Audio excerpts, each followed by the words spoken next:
All right, good evening and welcome to Talk Shop Live Medicine Man Plant Co.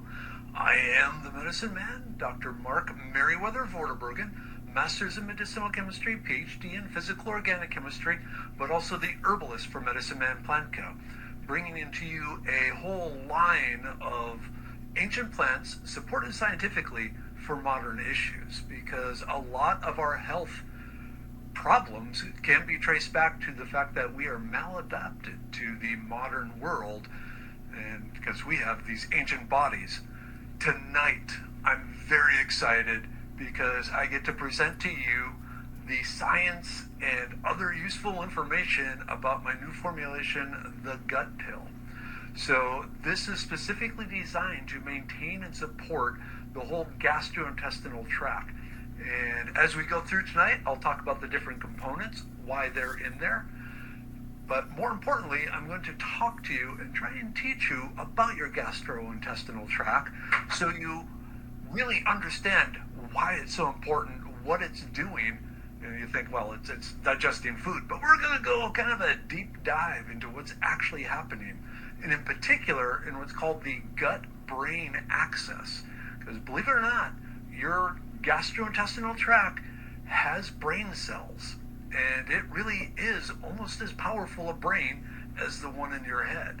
And so proper taking care of the gastrointestinal tract helps take care of that second brain in your body. So yes, I'll go over all the different things there. Good evening, Henrietta. I will answer your question about marshmallow root. Tina, good evening. Hello, Alicia. You love what I do and my philosophy. Like I said, I am just trying to reconnect people to the nature, because nature is filled with the miracles that supported us up to about 1836. 1836 is when the first synthetic medicine was created. But we're not talking about that tonight. We're talking about the gut pill. So it has 4 components. That's it. No fillers, no preservatives, nothing synthetic. So we have the marshmallow root. We have calendula flower, we have triphalia fruit, and it has live Lactobacillus acidophilus. So a very specific gut bacteria that we co-evolved with in our stomachs, and it plays a huge role. So let's start talking a little bit about the lactobacillus. So bring up a little picture here. We got a picture of the lactobacillus. There we go. Yeah, it looks like Tic Tacs. Way better for you than Tic Tacs. It is a live bacteria. But like I said, it's one that belongs in our stomach because it does all sorts of stuff in there. It helps us eat our food by breaking down things we normally can't, but it does way more than that. So I talked about the gut-brain axis.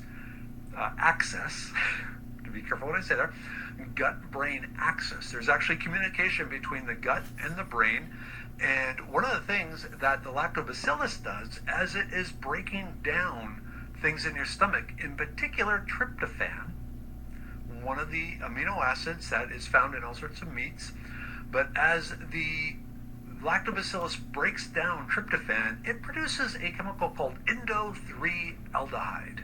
Indole-3-aldehyde. I'm not going to put a picture up of it, but what this material does is really interesting because it triggers what's called the interleukin-2 receptors in our gut, which are a key component in our immune system and general cellular healing. So if you think about the interleukin-22 system of enzymatic processes, it is the general of your immune system, telling you, to increase the battle, subdue the battle some, just kind of keep watch for things. But generally, without the lactobacillus in your gut to break down the tryptophan and produce the trigger for the interleukin-22, your immune system goes to pot. That's not a good thing. We need a good immune system, especially right now. So that's one of the main products, I guess, of the lactobacillus, is that indole-3 aldehyde. But wait, there's more. Another thing that the lactobacillus produces as it's chewing up the food in your gut in ways that you can't do it, you need this in there, it produces all sorts of neuroactive compounds. Things that you might have heard of, like serotonin, melatonin, also aminobutyric acid, gamma aminobutyric acid, or GABA, which the body uses, or the brain and the neurons in your stomach use as a indicator of things are going well, life is good. Acetylcholine, another important neurotransmitter and feel-good molecule that is produced by the lactobacillus in your stomach, so it can affect both the neuron cells, the brain cells that line your stomach, as well as the brain cells in your brain. So again, without proper gut microbiota, gut flora, the probiotics, your mood, no pun intended, turns crappy. Okay, pun totally intended.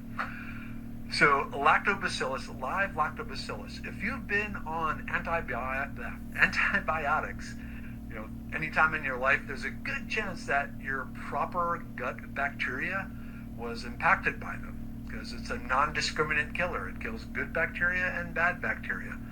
The trick then is reloading your gut with the good bacteria. Of course, sauerkraut, a lot of fermented foods, kimchi, all have the lactobacillus in it. So it's another great form of doing it.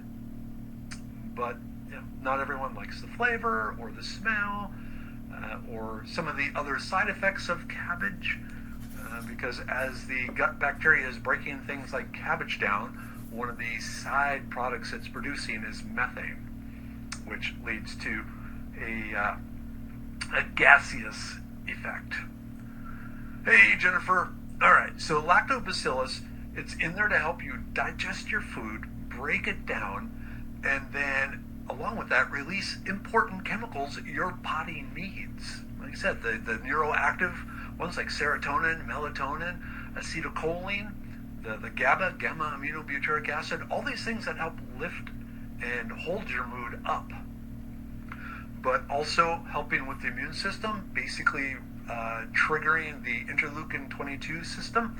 Like I said, the generals of your immune system, ones that are keeping an eye and just making sure everything is doing what it's supposed to be doing.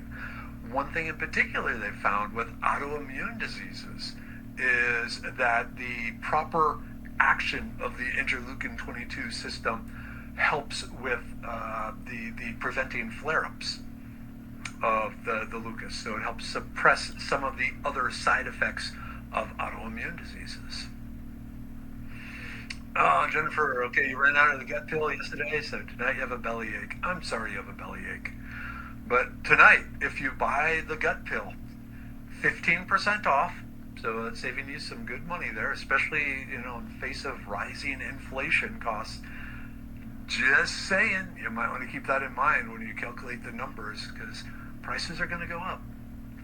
So if you hit the Buy Now button here on the Talk Shop Live during the live show, once I'm done live, the price goes back to its normal price, but it's down 15% off right now.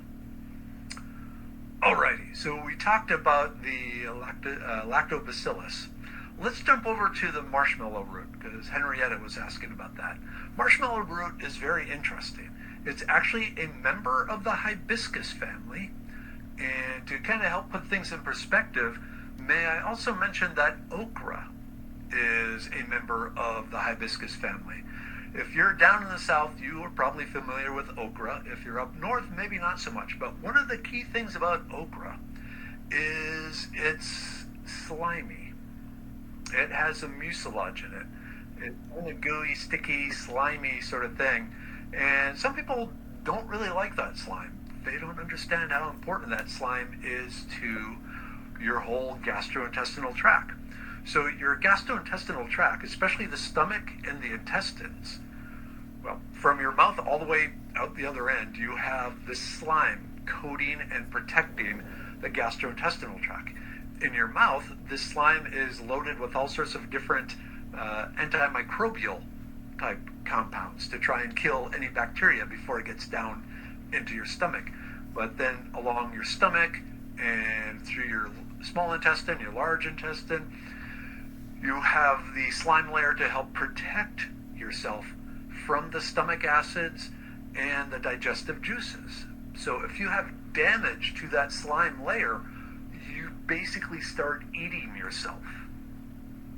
When you hear the leaky gut syndrome, what that actually means is you have holes in that mucosal layer, and so digestive juices and the acids are getting through there and starting to irritate, inflame, and in worst case scenarios start to chew up the lining of your stomach and your intestines. This is a bad thing. But that slime in marshmallow root, even after it's been freeze-dried, desiccated, and powdered, once it gets into the stomach, it rehydrates, and then it starts going through and coating. It coats, it soothes, if you remember the old commercials.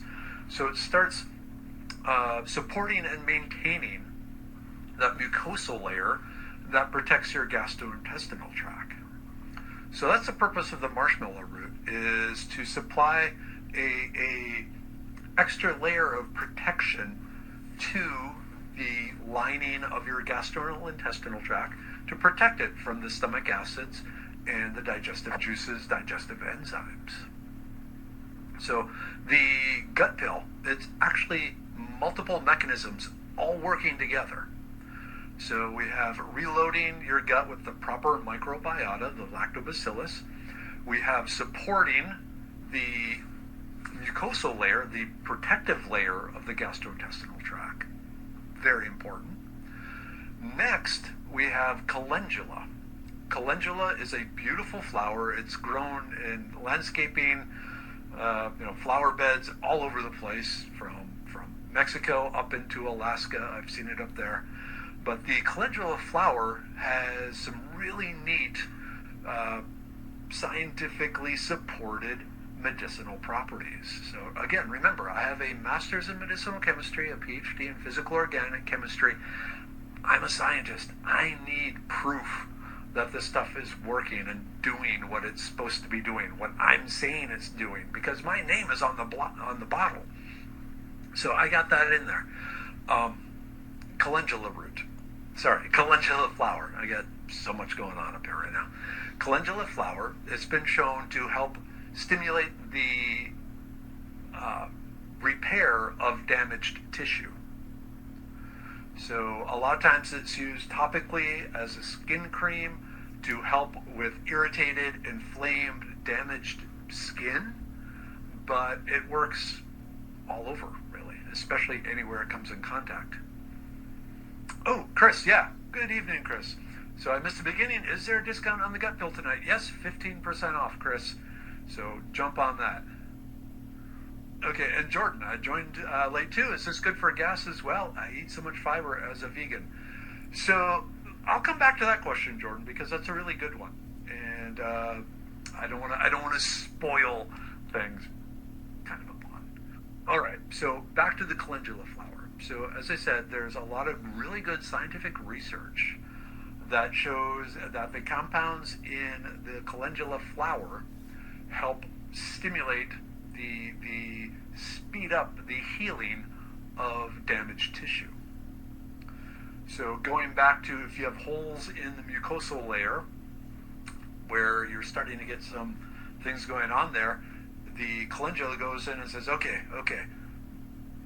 mushroom root, cover me.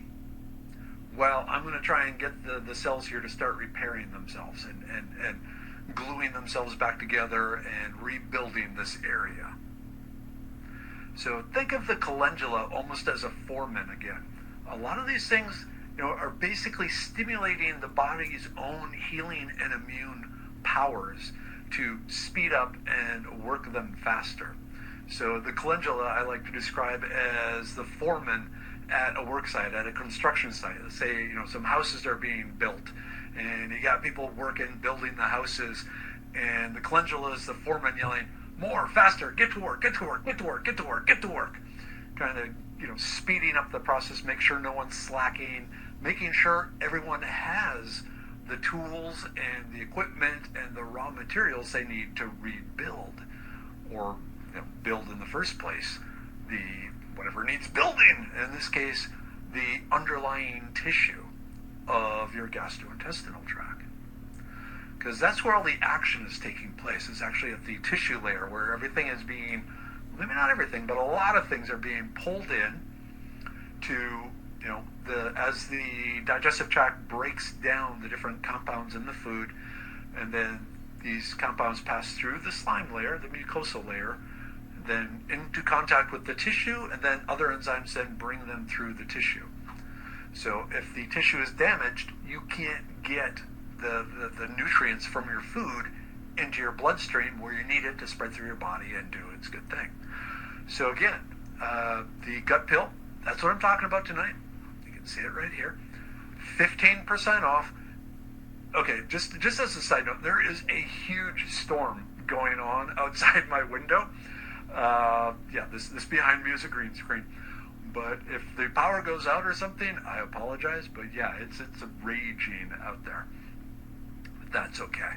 So calendula, the foreman telling the underlying tissue of your gastrointestinal tract to work faster in jobs of repairing and maintaining and supporting the tissue. Okay. The gut pill, like I said, hit the buy now button, 15% off tonight. You can buy more than one bottle. Keep that in mind. Each bottle has a 30-day dose of the gut pill.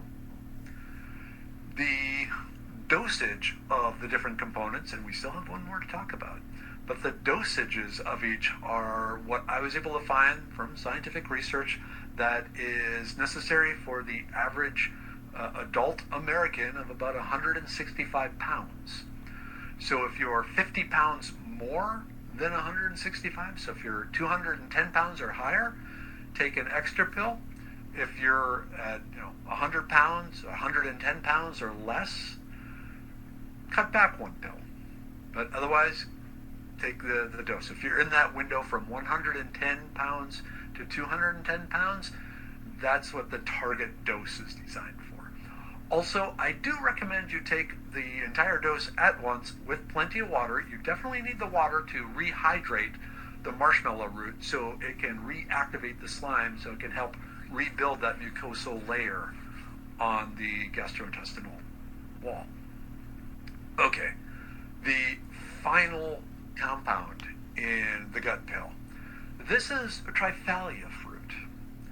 Now, Triphalia fruit is actually a mixture of three fruit. It comes from India, the Vedic medicinal system of India. So ancient, goes back to pre-recorded history, as used for multiple things with supporting the gastrointestinal tract. But the reason I have it in there is because one of its big powers is it actually increases and supports the lactobacillus and the other good bacteria in your gut, but at the same time it suppresses and reduces the bad bacteria like the E. coli and some of the other things in there that you don't want in your gut, that causes problems in your gut. So the Triphalia fruit is mainly there to support the microflora, the proper microflora in your gut. So multiple mechanisms working together, dosed scientifically. That's my goal, because again, nature has been doing this, humans have been using these for tens of thousands of years. These go back to prehistory, back before there was written records. But when they started writing down what they were using, these were some of the plants they were using. Now, of course, lactobacillus, they didn't have that. They weren't taking handfuls of lactobacillus, but it was coming from the fermented foods. Again, things like the sauerkrauts, the kimchi, other lacto-fermented foods, even apple cider vinegar with the live mother in it. But those are the things that we use to preserve our food so that we would have food when we couldn't find other food. So, like I said, the gut pill, designed to support all the different systems in your gastrointestinal tract. So starting with the live lactobacillus, which triggers the interleukin-2 immune system, or the general that controls your entire immune system, but also produces a lot of serotonin, gamma-aminobutyric acid, acetylcholine, melatonin, serotonin, all these things you need for proper mental health. So your gut's that important to your mental health.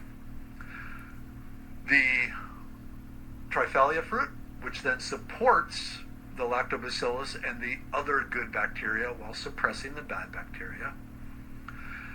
And then the calendula flower, like I said, it's the foreman down in there telling your damaged tissue, the actual lining where the nutrient transfer is all going on, and the lining of your stomach, and speeds up the healing of that, telling the worker bees, the cellular mechanisms to speed up and repair this damage. Because don't worry, I got the marshmallow root slime here protecting me, so we're good. So go fix yourself. Hey, Jacqueline, good evening. All right, so that's just a brief introduction to the 4 components of the gut pill. Again, hit the buy now, 15% off. It's a good deal. But what I want to do now is go a little deeper into the gastrointestinal tract. Because one thing I found in talking to people, they kind of know, the stomach has acid, and the large intestine makes the poop, and there's other stuff going on. We have a small intestine that's really long. So I thought I would kind of delve some into this and help you understand your gastrointestinal tract. Because I think once you start understanding how it works and the different structures inside it, it helps you to understand how to help better take care of your health. So let's start with that. So the gastrointestinal tract is really interesting. So it starts to form 5 weeks after conception. So you have basically this clump of cells at 5 weeks. At that point, it actually starts to roll over. Actually, it'd be better if I did this way. So it starts to roll over and close up again and make a tube. So basically, one of the first structures that appears in humans is our gastrointestinal tract. Once that's in place, everything else starts appearing. The eyes, the brain, the spinal cord, column, the fingernails, all that sort of thing. But, from the transition from a clump of cells, the first thing is it like I said, it kind of rolls and forms, goes into a taco shape and then forms the tube that will become the gastrointestinal tract. The square footage, if you took the average adult, and very painfully, I'm assuming it would be, but if you flattened, starting with the lips and gums and all the way up the other end, flattened that all out, the amount of surface area in your gastrointestinal tract is around 2,150 square feet. So 2,150 square feet. This is about half the size of a basketball court. Your gastrointestinal tract is actually your main contact with the outside world. You have a much, much, much greater surface area inside your gastrointestinal tract than you do your skin exposed to the outside world. So you get a lot more contact, good or bad, with the outside world through your gastrointestinal tract than you do through your skin. Half the size of a basketball court. That's a lot of surface area. All right. Again, the gut pill, 15% off tonight. Hit the button, buy now. But let's jump now to the gut-brain axis. This is becoming a big deal as scientists research it more and more and more. So I had mentioned there are neurons. There are brain cells that line the outer surface of the gastrointestinal tract, and they are measuring, reporting, recording, activating, deactivating. It's a second brain. It actually controls all sorts of body functions. So along with controlling the body functions directly, it also has a direct communication to the brain itself. So there's constant communication between your brain and your gut, back and forth, back and forth, back and forth, and then both are sending out signals to other parts of your body.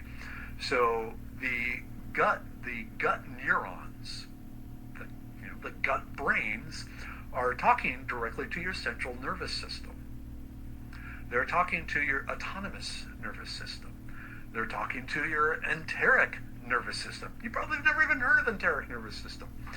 But they're also talking directly to the endocrine system.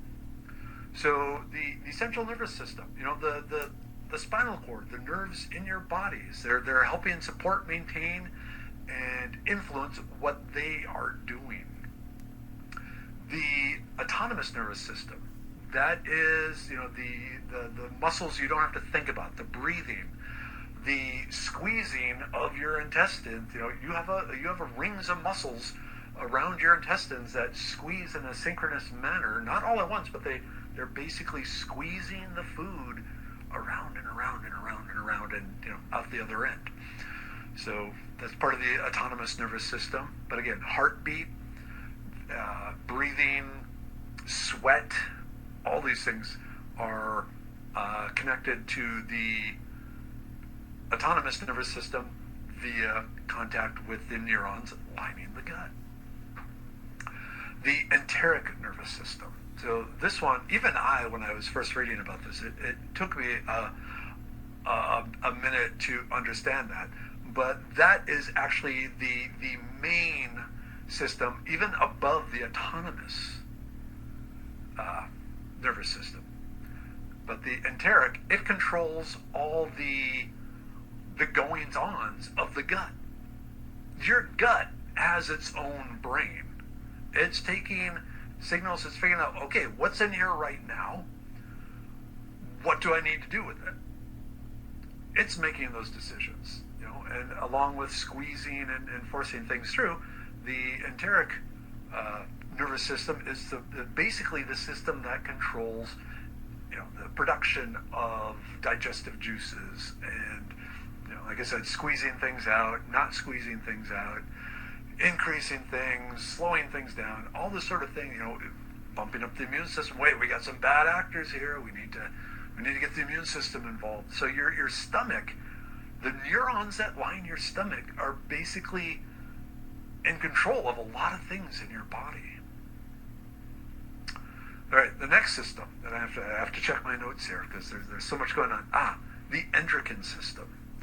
So if you think about the endocrine system, that is a lot of hormones, growth hormones, mood, stress, all those things. Like your endocrine system, that's part of the fight or flight response. And so one of the things it does is it goes, okay, the brain says, hey, there's a threat. The gut says, okay, I'm going to shut down digestion because right now we don't want that. We want the energy devoted to fighting or running like hell. And hey, go ahead and let's release some cortisol and adrenaline. Tell the adrenals to start releasing that. So there's communication that the stomach plays a role in deciding, do I need to fight?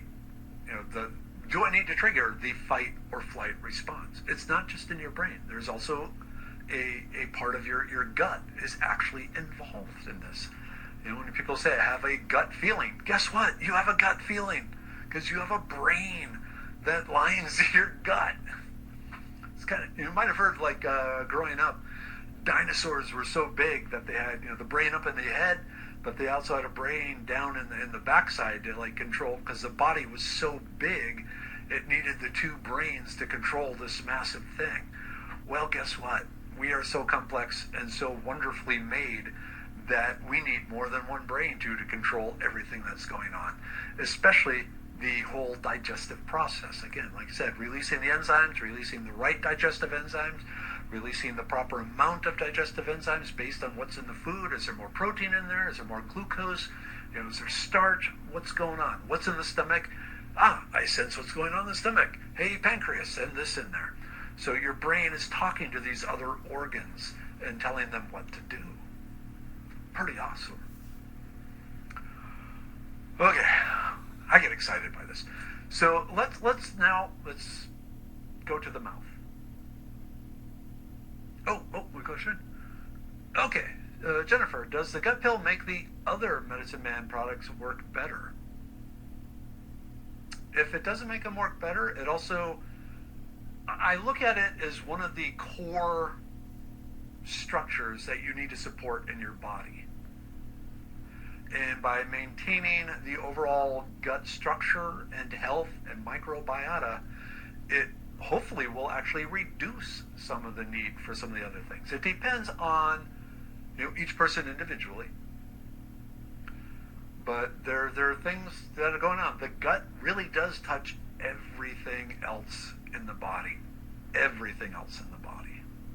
So I would say if someone was just going to take one Medicine Man Plant Co. product, in the past I would have suggested the liver pill. But now with the gut pill, that's what I would say. Again, 15% off tonight. All right, let's talk about the mouth. So the mouth, that's where the food enters.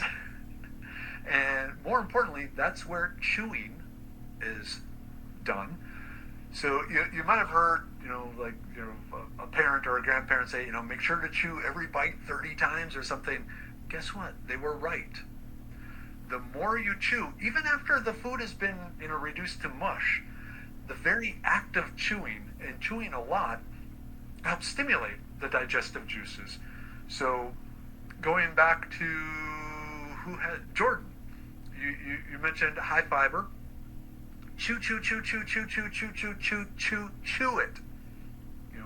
Train it down. Just chew. So, like I said, a couple of things it's doing. First, it's breaking apart the structures, reducing the surface area. Well, actually increasing the surface area, making smaller and smaller particles, which are easier for the enzymes to attack. But also, in the act of chewing, it will tell the body, oh, hey, here's something that required a lot of chewing, so let's put more of the digestive enzymes in there to help break it down. And then once it gets down into the gut, the analyzing equipment in the gut is going, okay, what we seem to have here is a lot of fiber. So, those enzymes, come on in. We're going to need more of those. So your brain's going to help, by chewing a lot, you make you make it easier for your stomach to analyze what you're eating, and then release the proper enzymes needed to break that up and get and digest it. Okay, so chew. Yeah, 30 bites is not unreasonable. Oh, Jacqueline, would the pill be good to take after a gastric sleeve surgery? I'm going to be cautious on the side of lawyers here. I would say that would be a question for your primary care physician. But you know how to contact me. Medicine Man, or Mark at medicinemanplantco.com. I'm willing to talk to the primary care physician, the doctor, about what's going on with the gut pill and the properties and the science and all that. I love talking to MDs. They're a lot of fun. And more they're starting to realize the benefits of this stuff. All right, back to chewing. So chew, help it break it down, allowing the stomach to analyze things better. But another thing that is going on in your mouth is in your saliva. You have an amylase. This is an enzyme whose purpose is to break starch down. The body, your gastrointestinal tract, does not handle starch well. Now, when you think starch, corn, potatoes, rice, flour, all these things, starchy vegetables. But the body really can't do much with starch. But what starch is it's a bunch of sugar molecules linked together. And so the amylase in your saliva starts breaking that starch into the individual sugars, which your body then can very rapidly access and use and digest and power you up. So the saliva, it breaks down about 30% of the starch before it's even swallowed if you are chewing properly. Again, chew. Chew that potato chip. Get every last little crunch out of it. the potato, the rice. They're soft foods. It doesn't seem like they need much chewing, but trust me, it will definitely help your entire digestive process. Chew, chew, chew, chew. All right, so that's the mouth.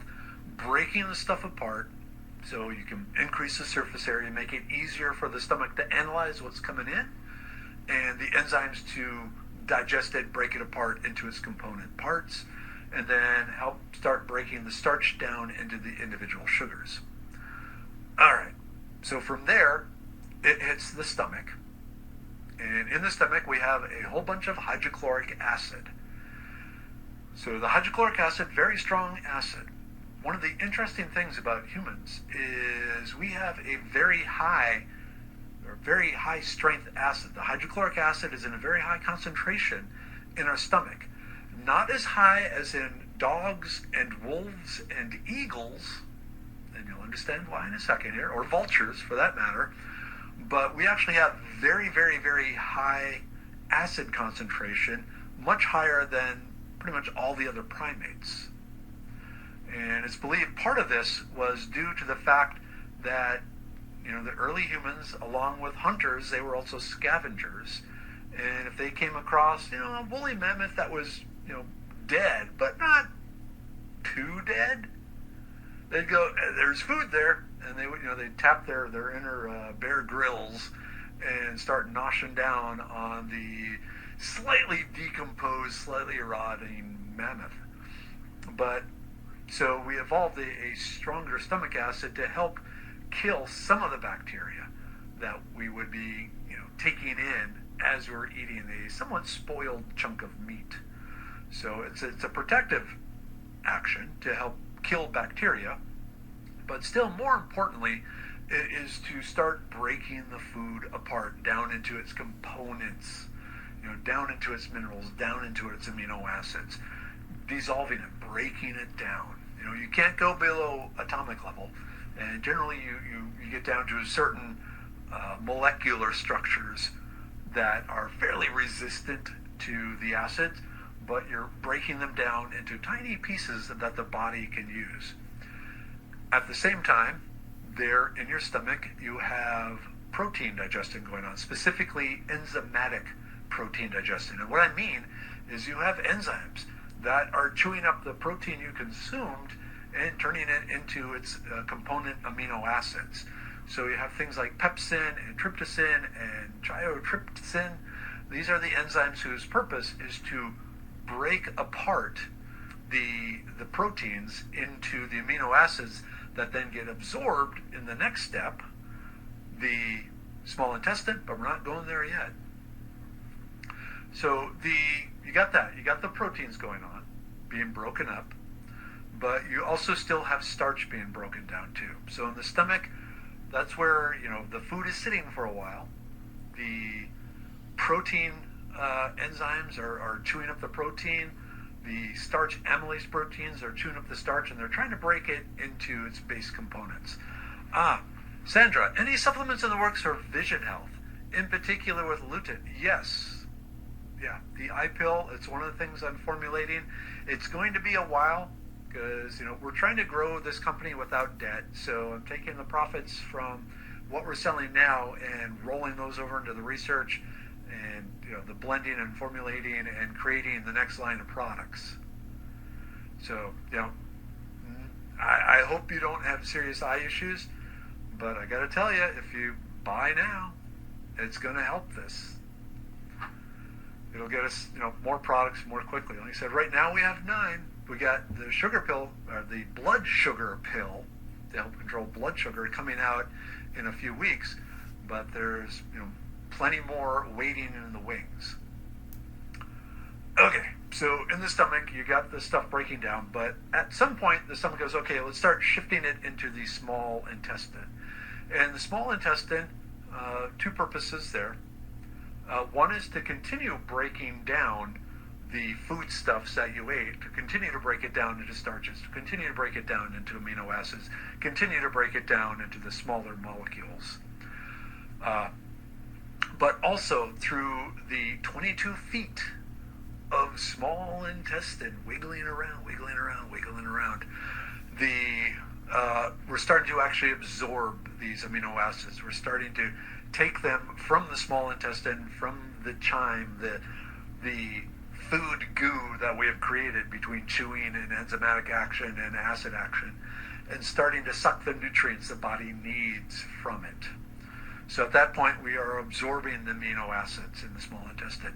We are absorbing the fats. We are absorbing the glucose and galactose and fructose, the different types of sugars that come from especially fruits and plants in general, but mainly fruits is where we get a lot of our sugars, or from the breakdown of starch. Don't forget, starch is a bunch of sugar molecules linked together. So if you're eating a high starch diet, you're basically eating a high sugar diet. Keep that in mind. Because the starch just gets broken down into the sugars, and the body goes, whoa, sugar! And going back to our caveman ancestry, back then, finding sources of calories in the form of starches, the carbohydrates, and sugars was fairly rare. And so we evolved when we came across something, let's say a beehive with honey, and we said, good. The brain said, the gut said, hey, this is really good. There's stuff here. There's glucose in here.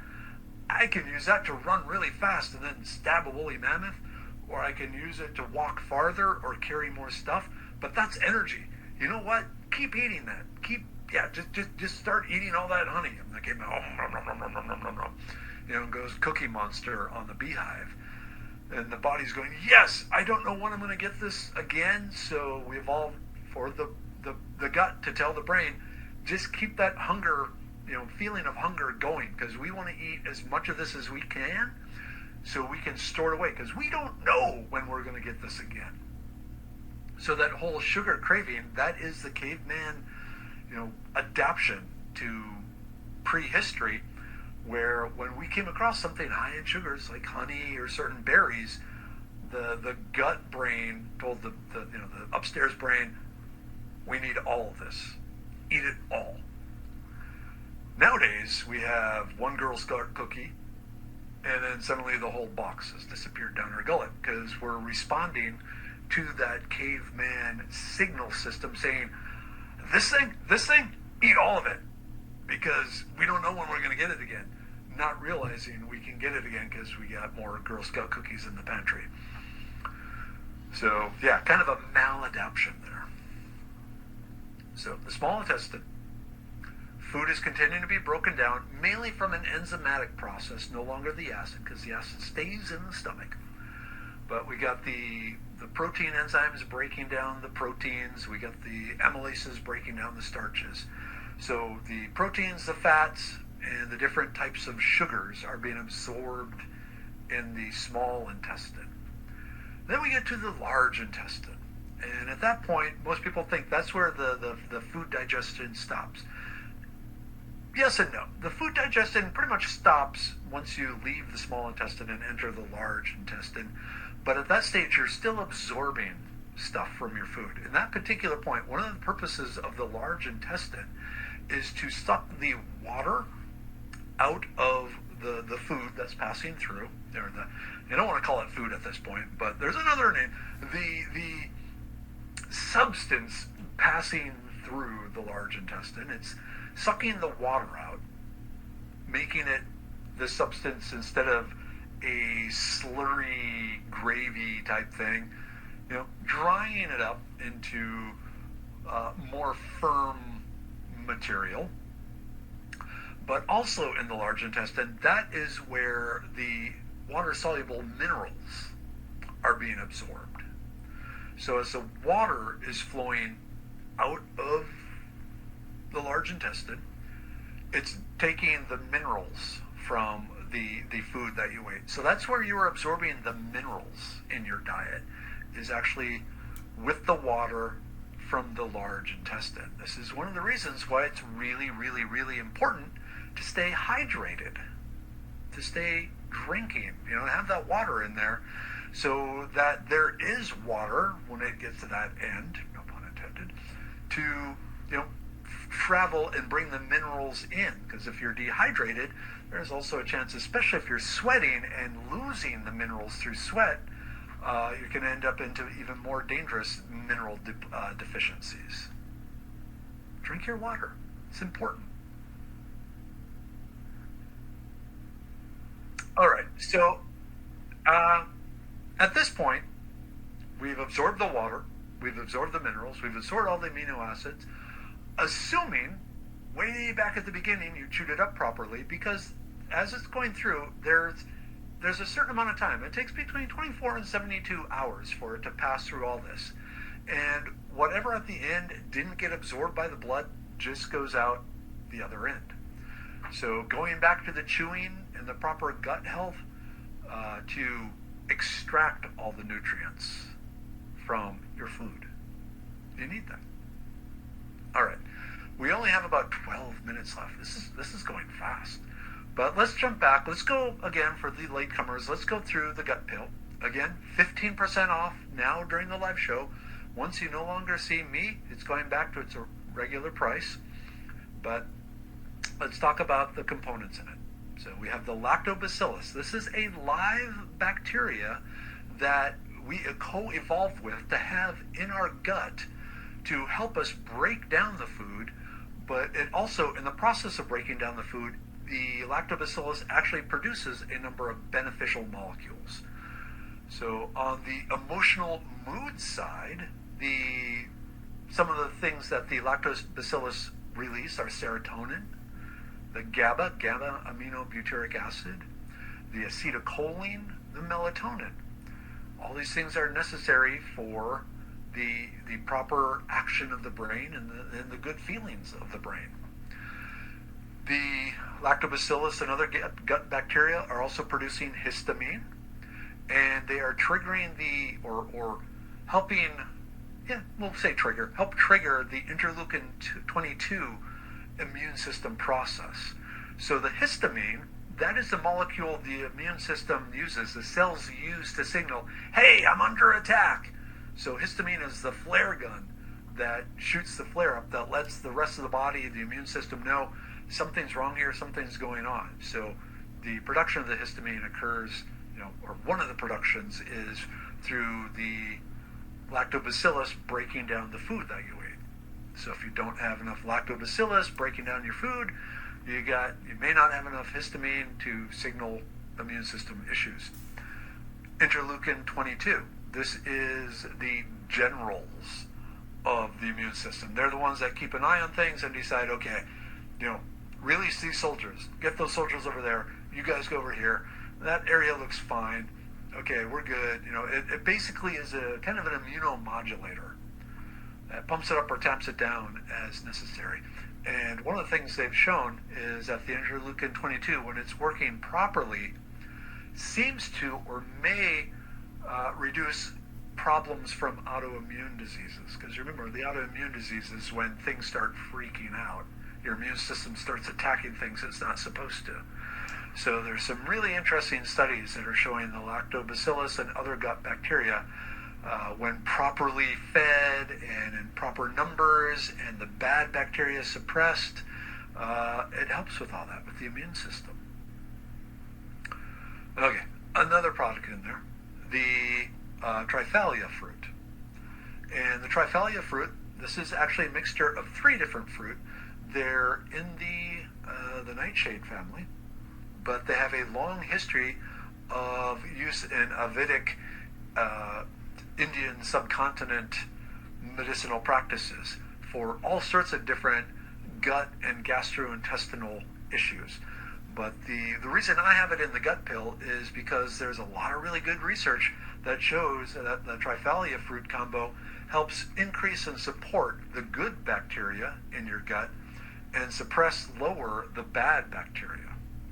So it works in conjunction with the lactobacillus to make the lactobacillus even stronger and more powerful and greater numbers where it's supposed to be. The marshmallow root. The marshmallow is a member of the hibiscus family. Like I mentioned at the beginning, another member of the hibiscus family that at least us southerners are used to is okra.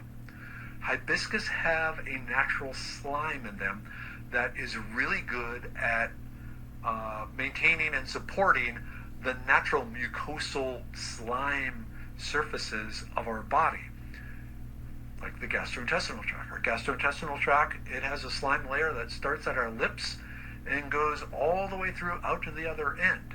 And the purpose of the this mucosal layer in the mouth is it has a bunch of antimicrobial compounds in it. So as you're eating, it tries to capture bad bacteria, then allow the body's natural, non-specific immune system to destroy that bacteria, those viruses. Then later on through the throat, through the acid-filled stomach, through the small intestine, the large intestine, the slime layer there protects the body from eating itself.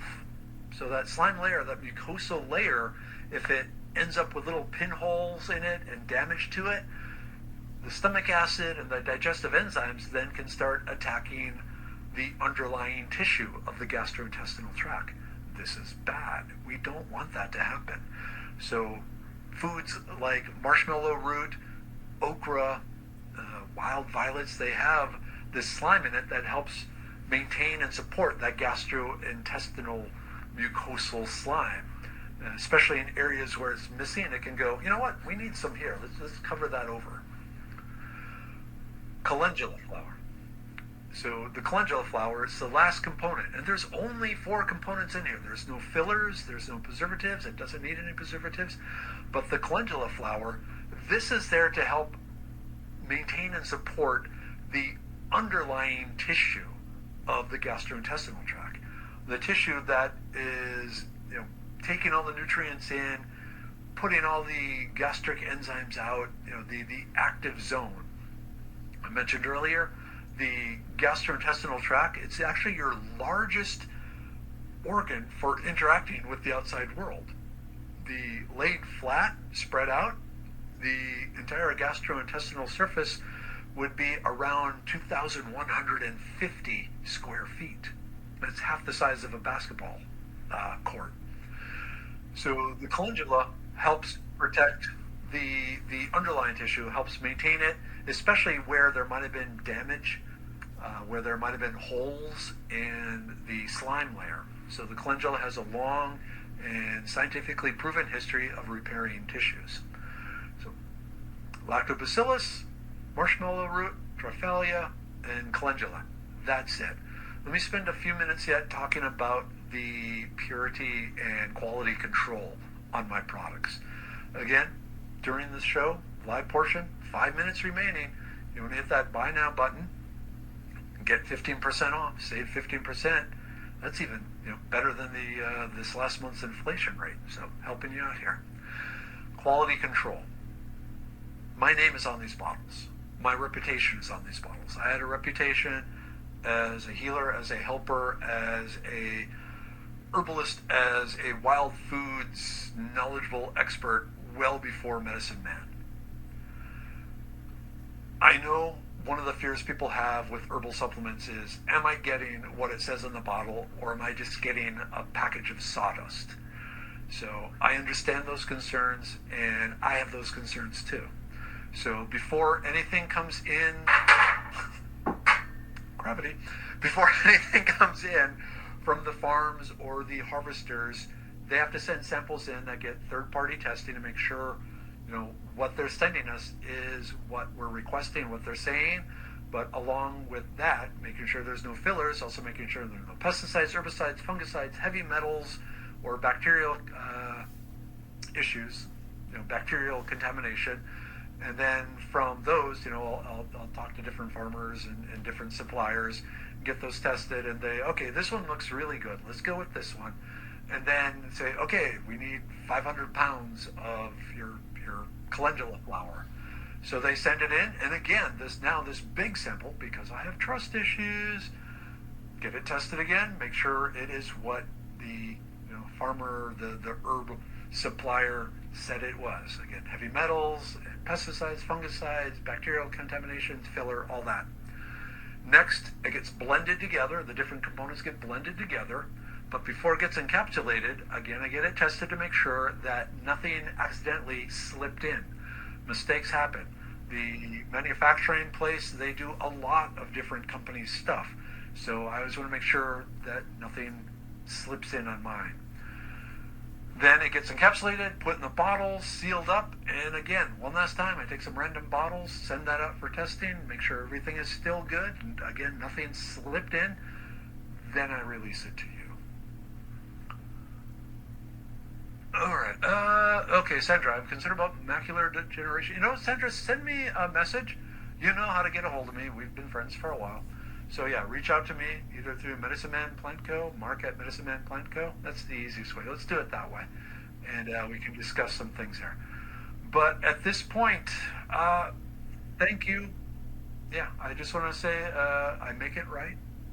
And there is a 100% money back guarantee. If you finish the bottle, if you've gone through the entire month, taking it as directed, and you get, this did nothing for me, that happens. There are some people out there that don't respond to certain things.